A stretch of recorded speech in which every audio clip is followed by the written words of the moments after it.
It's Friday, May 15th. Here are your top stories. The UAE has strongly condemned a terrorist attack on an Indian flagged ship off the coast of Oman. The Ministry of Foreign Affairs says that this attack constitutes a grave threat to the security of international navigation and represents a dangerous escalation aimed at undermining the stability of critical waterways. The number of authenticated digital documents issued through the UAE Verify platform has exceeded 34.5 million documents. The platform, launched 4 years ago, enables anyone to instantly verify the authenticity of documents issued by participating government sectors without the need for paper copies.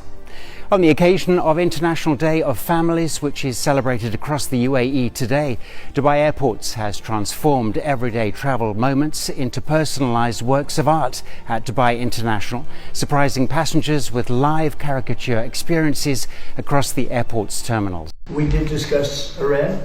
We feel very similar. Okay, that's what President Trump said, but after the talks in Beijing, are China and the U.S. in alignment on Iran? Trump says he and Chinese leader Xi Jinping agree that Iran cannot have nuclear weapons. The White House says both leaders agreed that the Strait of Hormuz must be open. But China says the war should never have happened. Hopes were high that Trump could push the Chinese leader to help resolve his war with Iran and reopen the Strait of Hormuz. China is a close ally of Iran and the main buyer of Iranian oil. But readouts from both sides suggest that the talks haven't moved Beijing's position at all. And on the last day of the talks, global oil prices jumped. Traders remain deeply concerned about the global energy shock caused by the war. Since I was 18, I've spent my entire life doing two things, making songs and building schools. So finally, during this World Cup, those two paths come together, and I'm very excited. I've created the song Die Die specifically for this World Cup, but also for so many kids around the world who don't have a voice and who are waiting for an opportunity, kids who don't have access to quality education, and kids who are being left behind. So we're planning to reach, and we're ready to reach, so many of those kids through the FIFA Global Citizen Education Fund.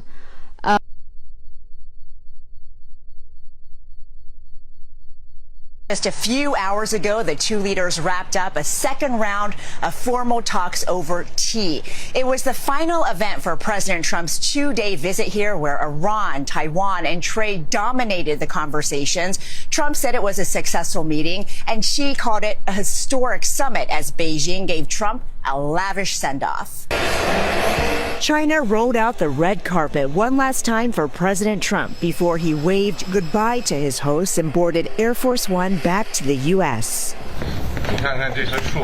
Trump and Chinese President Xi Jinping capped off their final day together, walking around the historic Zongnanhe Garden. Nice place. But after a two-day display of diplomacy, it's still to be seen how much progress they made to resolve tension over several topics. We've settled a lot of different problems that other people wouldn't have been able to settle. Xi told Trump Taiwan was the most important issue in the U.S.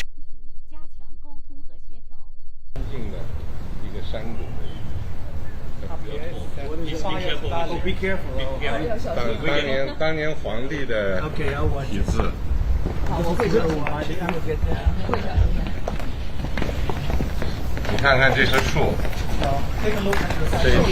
Nice place. Nice place. I like it. I like this place. I could get used to this. I've never seen roses so big. Enjoying your visit, Mr. President. 标志性的访问，我们共同确定了中美。到后来的这些邓小平、江泽民、胡锦涛等等。We did discuss Iran. We feel very similar to Iran. We want that to end. And we don't want them to have a nuclear weapon. 400 years old. They live that long in this country. 这些树真的活这么久？是的。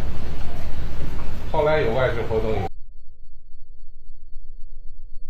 And the number one soccer player, I don't care what anybody says, is Edson Arantes do Nascimento, a.k.a. Pele. Pele, hey. Pele, because they'll say, no, I go, Pele. Yeah. They say, they'll, talk about Cristiano Ronaldo, Messi and all this. I go, my friend, Maradona from Argentina. I said, being Nigerian, soccer is our first sport. I said, listen, Pele, everything Pele did, they do now. Pele did in the 50s and the 60s. Yeah. The bicicleta in the middle of the gas says all Pele. Edson Arantes do Nascimento. I love that. Pele. I love that. Yeah. 154, we all connected, baby, you already know. I'm talking 154, we bringing Africa around the whole globe. Ain't no place like home. Ain't no. President Xi said there was a risk of conflict with the US over Taiwan. No, I don't think so. I think we'll be fine. He doesn't want to see a war. And you have two things. You have the Iranian situation, and that I think we agree almost entirely, other than he's a buyer and we're not. We don't need it. And on Taiwan, he doesn't want to see a movement for independence. He says, look, we've had it for thousands of years, and then at a certain period of time it left, and we were going to get it back. They had the Korean War. A lot of things happened. And all this. But on Taiwan, he feels very strongly. I made no commitment either way. We'll see what happens. What about the arms sales to Taiwan? I'll make a determination over the next fairly short period. Here in Jamaica, a team of researchers are working on an unusual experiment. They are putting speakers at the bottom of the ocean and playing these sounds.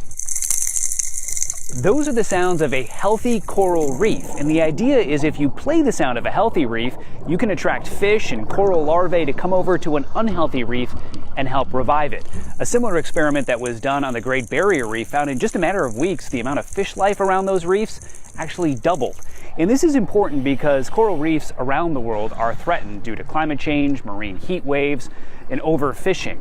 And coral reefs are essential to marine life in the ocean, the fish we eat, and to protect our coastlines from storms. So the hope here in Jamaica is that by playing the sound of a healthy reef, it's kind of like passing a fun-sounding party. Makes you want to go check it out.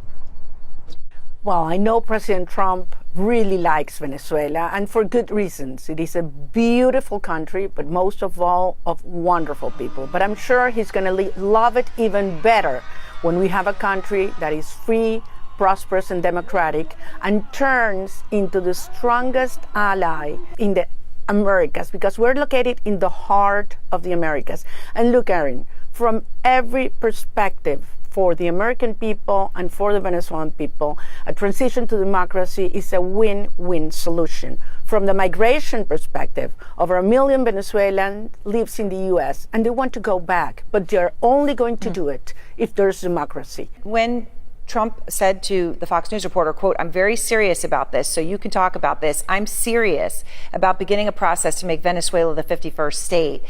You do not take him seriously. Well, I think he's sending a message to many people and decides. A team of humanoid robots just worked a full 8-hour shift in a factory. No breaks, no humans in the loop. Figure AI's FO3 robots, running on Helix 2, their in-house neural network, were live-streamed on Figure's social media, completing basic sorting tasks uninterrupted for 8 hours straight. The live stream ran for over 14 hours. The robot detects the barcode on each package, picks it up, and reorients it face down onto the conveyor belt. Humans average about 3 seconds per package. Figure FO3 is now at human parity, the CEO claimed. Multiple robots run networked, communicating in real time to keep the line moving. When one robot's battery drops low, after 3 to 4 hours, it autonomously signals another robot to swap in. And if something breaks down mid-shift, Drake allegedly spent over $120,000 for one of Michael Jackson's gloves. Michael Jackson's white rhinestone glove is, I would say, one of pop culture's most recognizable accessories. It was such a big part of his look and is so easily recognizable. But this cover art isn't the first time that we're actually seeing Drake wear this. In 2023, Drake actually posted several photos of him on his story wearing the same glove. I think it looks pretty similar. Drake has been planning this cover art for over 2-3 years. That would actually be legendary.